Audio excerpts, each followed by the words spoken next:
Hi friends, welcome to my channel Chandu limitless. మీకు నా videos నచ్చితే లైక్ చేసి షేర్ చేసి నా ఛానల్ని సబ్స్క్రైబ్ చేయండి. ఏపీలో ఇంటర్ ఎగ్జామ్ రిజల్ట్ డేట్ను కొద్దిసేపటి క్రితమే ఏపీ గవర్నమెంట్ రిలీజ్ చేసింది. తాడేపల్లిలో ఇంటర్ బోర్డు సభ్యులు ఈ ఫలితాలను విడుదల చేయనున్నారు. Inter first year and second year results ఒకసారి విడుదల చేయనున్నట్లు ఇంటర్ బోర్డు ప్రకటించింది.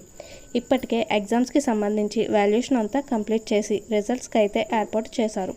ఈ ఇయర్లో inter first year regular and distance students కలిపి 5,17,617 మంది, అలాగే సెకండ్ ఇయర్ 5,35,056 మంది సెకండ్ ఇయర్ ఎగ్జామ్స్కి హాజరయ్యారు అని తెలిపారు.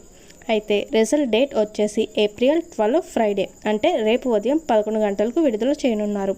పరీక్షా ఫలితాలను గవర్నమెంట్ వెబ్సైట్ అయిన మనబడి.com లేదా bype.government.in అనే వెబ్సైట్లో చూసుకోవచ్చు. ఈ లింక్స్ అనేవి డిస్క్రిప్షన్ బాక్స్లో ఇస్తాను. మీరు రిజల్ట్స్ వచ్చిన వెంటనే లింక్ ఓపెన్ చేసి మీ హాల్ టికెట్ నెంబర్ ఎంటర్ చేయండి. మీ రిజల్ట్స్ అనేవి చెక్ చేసుకోండి. So intermediate both first year and second year students అందరూ టెన్షన్ పడకుండా మీ రిజల్ట్స్ చూసుకోండి. All the best to all. Please like, share and subscribe to my channel Chandu limitless.